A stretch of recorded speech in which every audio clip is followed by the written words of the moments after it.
Hello and welcome to World of Tanks with SwiftNexusNight. Now this is my first YouTube video, so it might be a little rough around the edges, but hopefully you can learn something. I'll try to make it as short as possible, tell you the most amount of information as possible in a short amount of time, so listen carefully. Now the reason why I like this tank is because it is fast, nimble, gun, does a lot of damage, reasonably short amount of time. 2100 in 10 seconds. So the first shell's already loaded, 5 seconds for the other two. Start with reviewing the gun, since that's the most important thing on a tank destroyer. 3 shells in the magazine, 5 seconds of each shell loading. You can't lower that 5 seconds if you've got brothers in arms or ventilation. Nothing you can do to lower that 5 seconds, but you can lower this time of complete loading of 50 seconds, which is very long. You can lower it to 45, which I've got, and very nice pen, 293, you can get through nearly all stuff on that, or you can use gold if you're feeling lazy and don't want to aim. 750 damage, 1100 HE damage, but don't use HE much. 0.36 dispersion 100 meters, so pretty inaccurate. 3-second aiming time, pretty slow, but it gets the job done, and it usually hits quite far away since the reticle goes pretty small.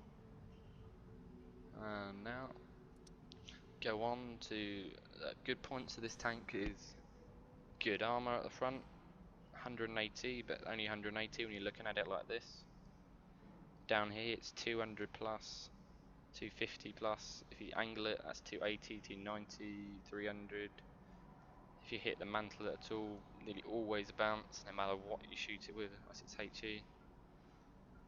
Weak points at the front, lower plate, but that's very hard to hit. And if you hit that bit there, just above the lower plate, that nearly always bounces. And the rangefinder at the top, you can pen the middle bit, you cannot pen the sides, they're no hit zone.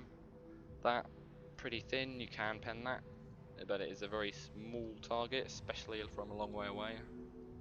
So if you've got a low pen gun, like 200mm pen, you will have a lot of trouble penetrating this tank unless you get it close up, hit those weak points. 250 plus pen gun, or a gun like this, if you're shooting the front, just go for the sides, you'll nearly always go through if it's not highly angled.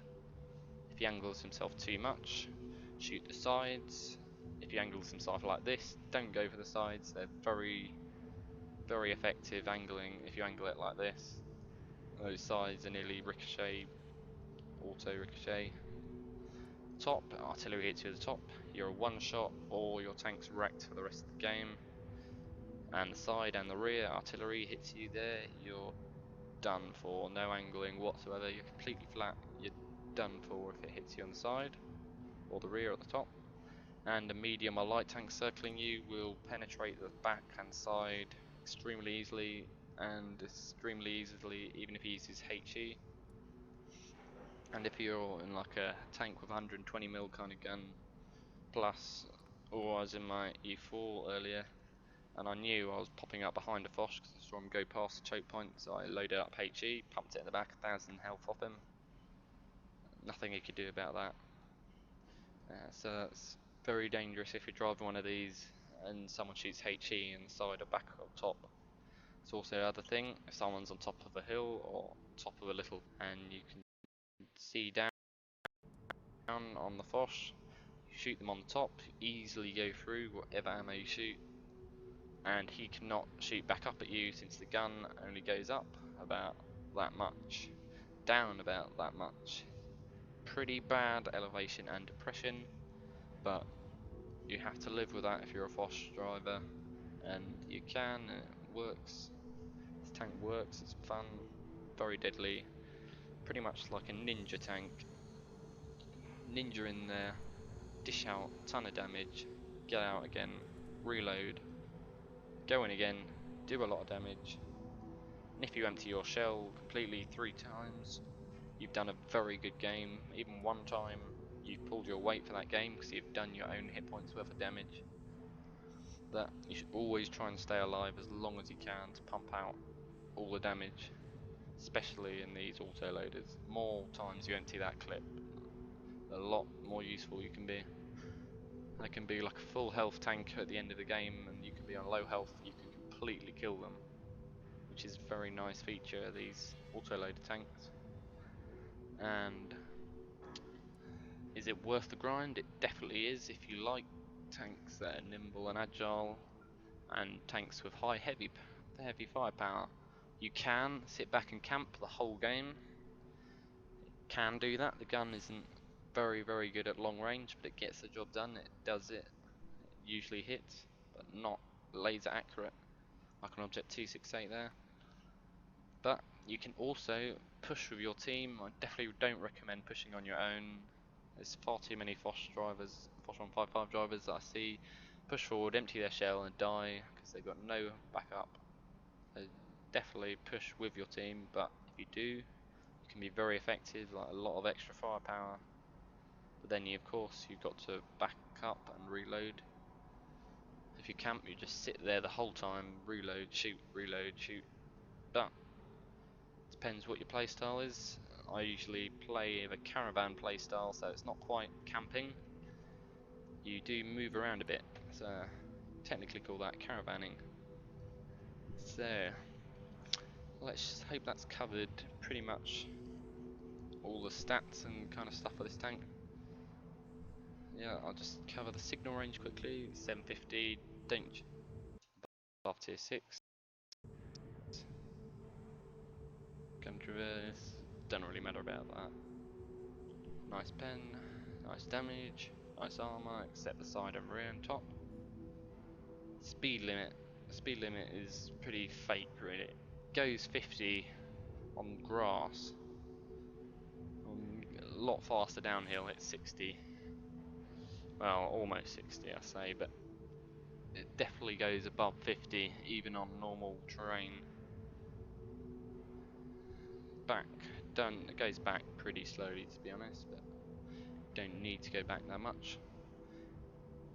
58 tons, 1850 hit points, so yes, this has the lowest HP of all tier 10 TDs, but to be honest, if you got an extra 200 health on tier 10, it doesn't really matter at all.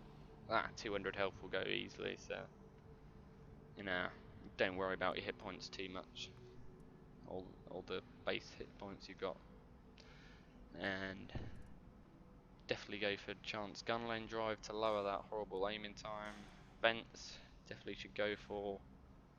Pretty expensive, but it's worth it. Lower the aiming time and accuracy and everything a bit.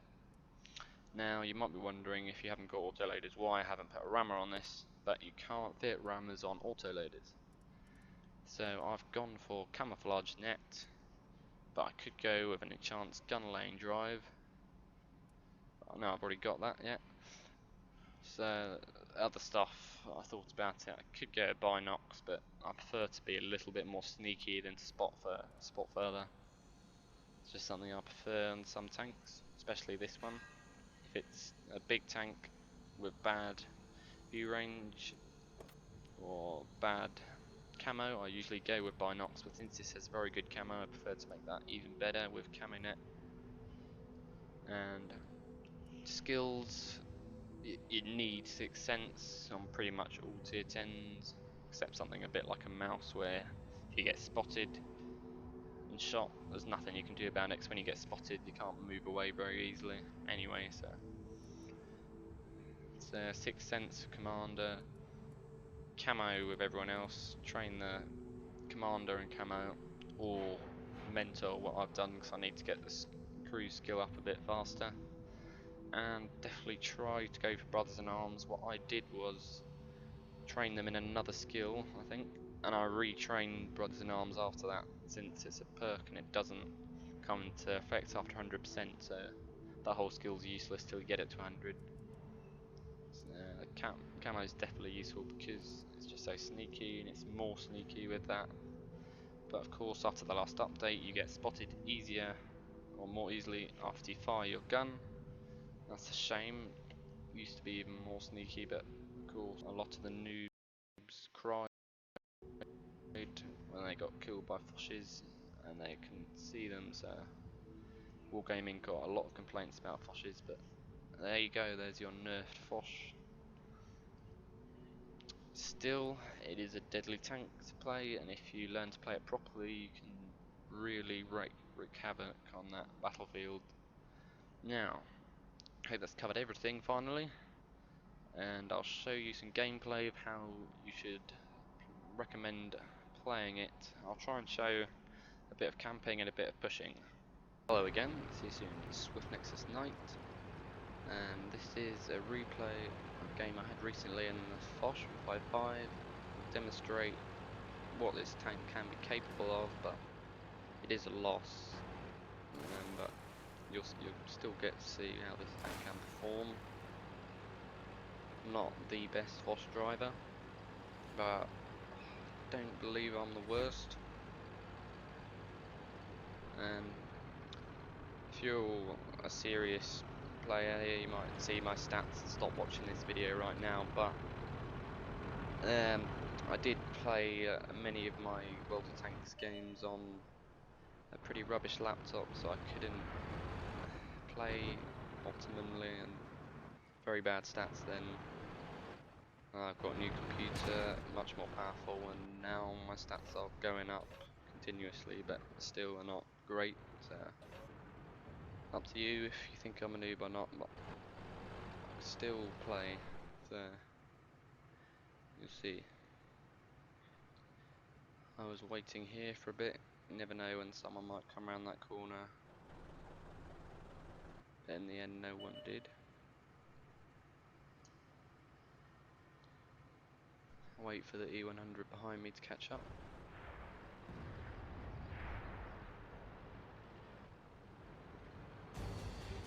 And then I push a little bit.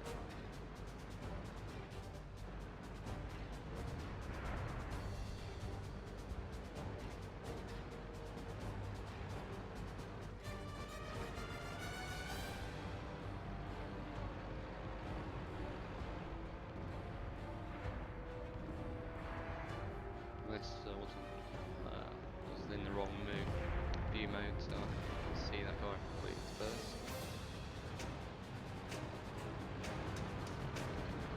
I'm not sure why they're helping percentage. Let's see if I can change that quickly.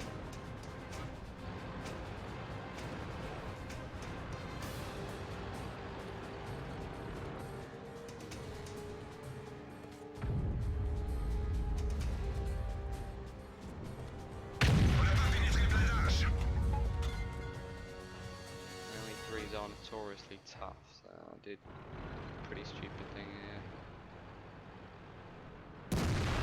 Should have just not bothered shooting him from that angle, so I couldn't penetrate. And I was about to shoot him in the side, but the E100 went in front of my shot.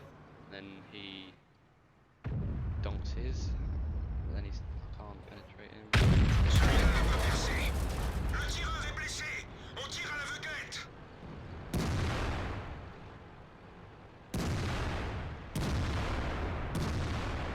See an E3 angling or turning sideways a little bit too much, just always shooting inside with a high bend gun and go through, which is what I was trying to do, but lovely teammates. At this point I decide to go back, so I see there's the M1A3 sniping the base, T-34, only T-tanks defending. Seems going back was the right choice to make in the end.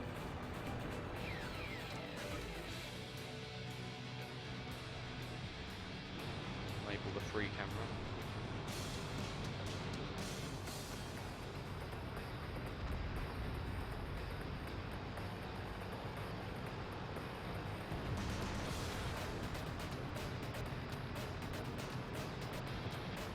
In a minute we'll see what Miss Foch can do to overhaul the tank.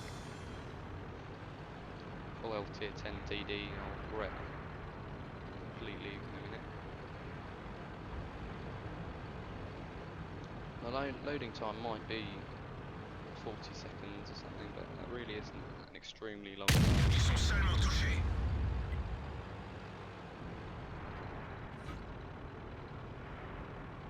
Ils sont touchés.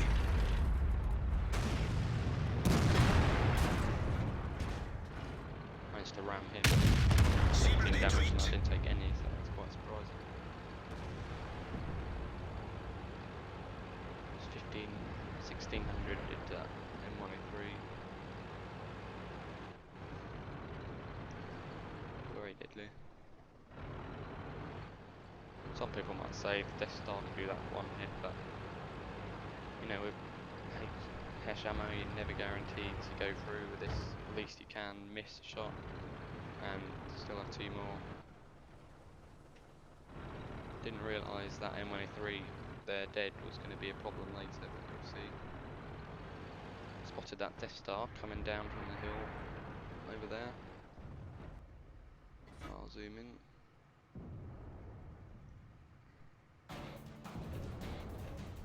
Wait for him to pop out. Now you'll see the accuracy of this thing. Ils sont seulement touchés.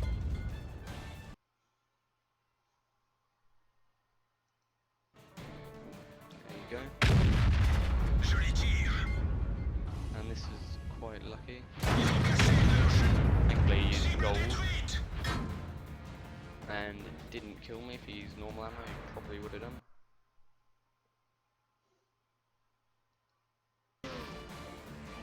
Take some bounces there, which is quite lucky.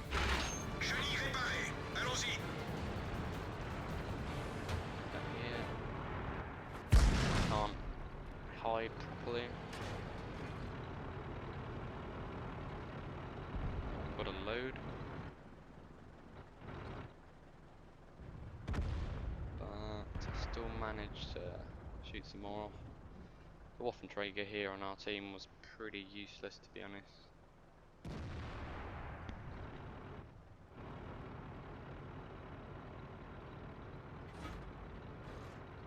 Try and get through, but no.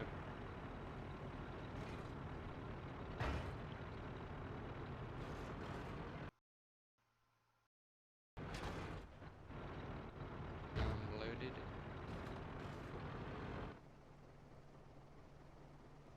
It's when the Waffenträger just wastes his life doing nothing. In, but you can't win everything.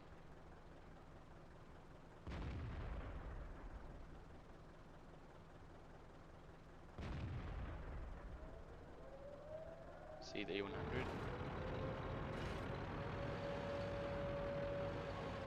I managed to trash out the first shot. Always should try and fill in. On va la voir. Continue à tirer. Even when he's angled from the front. Joli tir. I'm almost like 500 meters, you can still go through his lower plate, which is nice. Reticle goes pretty small, so Cassons-nous. C'est fini. yeah, I couldn't reverse properly, so.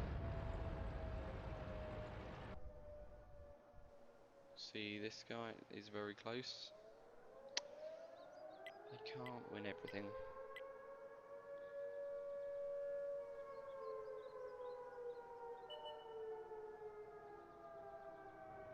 We were going to lose at this point anyway, Wir sind bewegungsunfähig. yeah.